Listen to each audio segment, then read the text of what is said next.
Der Direktor Weiss, Besitzer der Möbelfabrik im Dorf Lengacher, ist auf dem Weg ins Spital. Er will Frau Kull besuchen. Die hat in einem alten Häuschen am Dorfrand gewohnt, das ihm gehört. Das Hütli ist vor kurzem abgebrannt.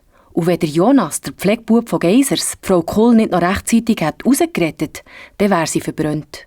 Aber sie hat eine schwere Rauchvergiftung erlitten und darum ist sie jetzt im Spital. Ich? Grüße, Frau Kull. Grüße. So, komm mit dir zu mir. Wollt ihr mir jemand sagen, ihr seid schuld, dass eure Hütte abgebrannt ist? Ich habe nichts dafür, ich habe sie nicht angezündet.